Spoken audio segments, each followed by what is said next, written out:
2025 महाकुंभ में होने वाले 6 शाही या अमृत स्नान का जानिए महत्व। मध्यकाल से जुड़ी है ये परंपरा। कुंभ मेले का आयोजन किस स्थान पर कब होगा ये ग्रहों और राशियों पर निर्भर करता है। कुंभ मेले में सूर्य, चंद्र और गुरु बृहस्पति ग्रहों का विशेष महत्व होता है। जब सूर्य और गुरु एक राशि से दूसरी राशि में प्रवेश करते हैं तभी कुंभ मेले का आयोजन होता है और इसी आधार पर स्थान और तिथि निर्धारित की जाती है। कुंभ मेला सनातन धर्म के सबसे बड़े और सबसे पवित्र धार्मिक आयोजनों में से एक है, जो हर 12 वर्ष में एक बार होता है। ये सिर्फ धार्मिक आयोजन न होकर खगोलीय घटनाओं से जुड़ी एक चिरपुरातन परंपरा है, जिसमें ग्रहों की स्थिति का विशेष महत्व होता है और इसी आधार पर इसका आयोजन होता है। प्रयागराज में 13 जनवरी से 26 फरवरी तक चलने वाला महाकुंभ 144 वर्ष बाद आया है। सूर्य, चंद्रमा और गुरु बृहस्पति ग्रहों की स्थिति के आधार पर कुंभ का आयोजन होता है और इसी आधार पर स्थान का निर्धारण भी होता है। कुंभ मेले का आयोजन 4 स्थानों प्रयागराज, हरिद्वार, नासिक और उज्जैन में होता है। इस आयोजन की 4 श्रेणियों हैं कुंभ, अर्धकुंभ, पूर्ण कुंभ और महाकुंभ। कुंभ 12 साल में एक बार चारों जगहों हरिद्वार, नासिक, उज्जैन और प्रयागराज में बारी बारी से आयोजित होता है। अर्धकुंभ का आयोजन सिर्फ प्रयागराज और हरिद्वार में होता है। इन दोनों जगह हर 6 साल में एक बार अर्धकुंभ का आयोजन होता है। पूर्ण कुंभ सिर्फ प्रयागराज में हर 12 साल में एक बार आयोजित होता है। महाकुंभ एक दुर्लभ आयोजन है जो 12 पूर्ण कुंभ के बाद यानी 144 साल बाद आता है। इसीलिए इस आयोजन को महाकुंभ कहते हैं। ये सिर्फ प्रयागराज में आयोजित होता है, जहां गंगा, यमुना और सरस्वती पौराणिक नदियों का पवित्र संगम होता है। महाकुंभ के दौरान तीर्थयात्रियों को त्रिवेणी संगम में अनुष्ठान स्नान करके खुद को आध्यात्मिक रूप से शुद्ध करने का अवसर मिलता है।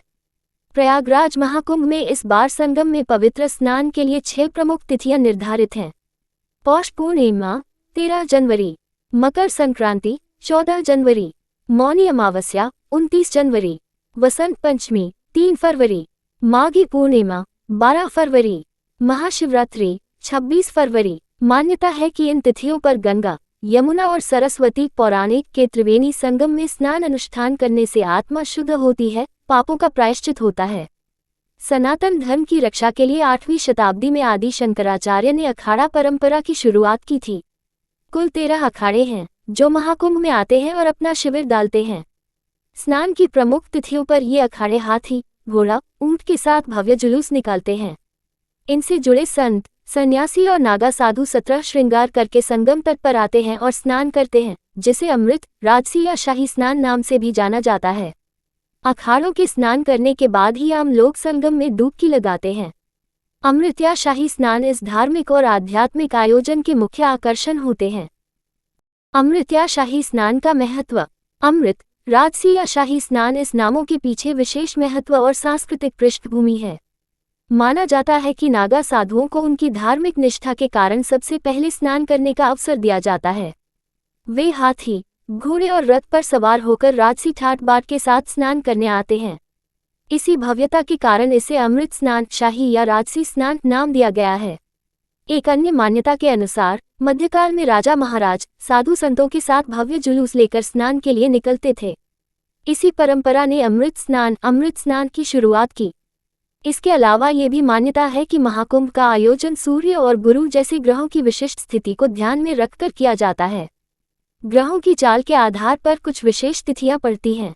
मान्यता है कि इन विशेष तिथियों पर पवित्र नदियों में स्नान करने से आध्यात्मिक शुद्धि, पापों का प्रायश्चित, पुण्य और मोक्ष प्राप्ति होती है। इसलिए भी इन तिथियों पर होने वाले स्नान को अमृत स्नान कहा जाता है। महाकुंभ का सांस्कृतिक महत्व। महाकुंभ न केवल धार्मिक बल्कि सांस्कृतिक दृष्टि से भी बेहद महत्वपूर्ण है। इसमें अमृत स्नान के साथ मंदिर दर्शन, दान पुण्य और अन्य धार्मिक अनुष्ठान शामिल होते हैं। महाकुंभ में भाग लेने वाले नागा साधु, अघोरी और सन्यासी सनातन धर्म और परंपरा की गहराई और विविधता को दर्शाते हैं। महाकुंभ का यह आयोजन सनातन धर्म की आस्था, सामाजिक एकता और सांस्कृतिक धरोहर का प्रतीक है। क्या है कुंभ का इतिहास, कहाँ से हुई शुरुआत। कुंभ मेले की उत्पत्ति सनातन धर्म की पौराणिक कथाओं, विशेष रूप से समुद्र मंथन की कथा से होती है। इसके मुताबिक दुर्वासा ऋषि के श्राप के कारण जब इंद्र और देवता कमजोर पड़ गए तो असुरों ने देवलोक पर आक्रमण करके उन्हें परास्त कर दिया था। असुरों से पराजित होने के बाद सभी देवता भगवान विष्णु के पास गए और उन्हें सारा वृतांत सुनाया। तब भगवान विष्णु ने देवताओं को दैत्यों के साथ मिलकर क्षीर सागर में मंथन करके अमृत निकालने को कहा। सारे देवता भगवान विष्णु के निर्देशों का पालन करते हुए असुरों के साथ संधि करके क्षीर सागर से अमृत निकालने के प्रयास में लग गए। समुद्र मंथन से अमृत कलश निकला तो देवताओं के इशारे पर इंद्र के पुत्र जयंत उसे लेकर अदृश्य हो गए। गुरु शंकराचार्य के कहने पर दैत्यों ने जयंत का पीछा किया और काफी परिश्रम के बाद उन्हें पकड़ लिया। फिर अमृत कलश पर कब्जा प्राप्त करने के लिए देवताओं और असुरों में 12 दिन तक युद्ध चला रहा। कहा जाता है कि इस युद्ध के दौरान पृथ्वी के 4 स्थानों पर अमृत की कुछ बूंदें गिरी थीं। ये 4 स्थान हैं प्रयाग, हरिद्वार, उज्जैन और नासिक। इसीलिए इन्हीं 4 जगहों पर कुंभ मेले का आयोजन होता है। साथ ही मान्यता है कि देवलोक के 12 दिन पृथ्वी के 12 साल के बराबर होते हैं। इसलिए हर 12 वर्ष में एक बार इन चारों स्थानों पर कुंभ का आयोजन होता है। कुंभ के आयोजन की तिथि और स्थान कैसे तय होता है?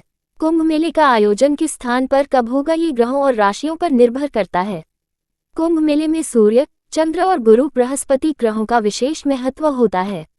जब सूर्य और गुरु एक राशि से दूसरी राशि में प्रवेश करते हैं तभी कुंभ मेले का आयोजन होता है और इसी आधार पर स्थान और तिथि निर्धारित की जाती है।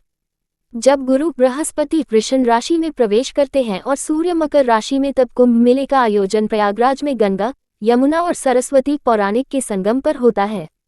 जब सूर्य मेष राशि और गुरु कुंभ राशि में प्रवेश करते हैं तब कुंभ मेले का आयोजन हरिद्वार में गंगा नदी के किनारे होता है।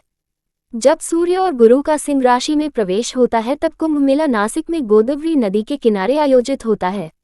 जब गुरु सिंह राशि और सूर्य मेष राशि में प्रवेश करते हैं तब कुंभ मेले का आयोजन उज्जैन में क्षिप्रा नदी के तट पर होता है। गुरु के सिंह राशि में प्रवेश के कारण ही इसे सिंहस्थ कुंभ कहते हैं।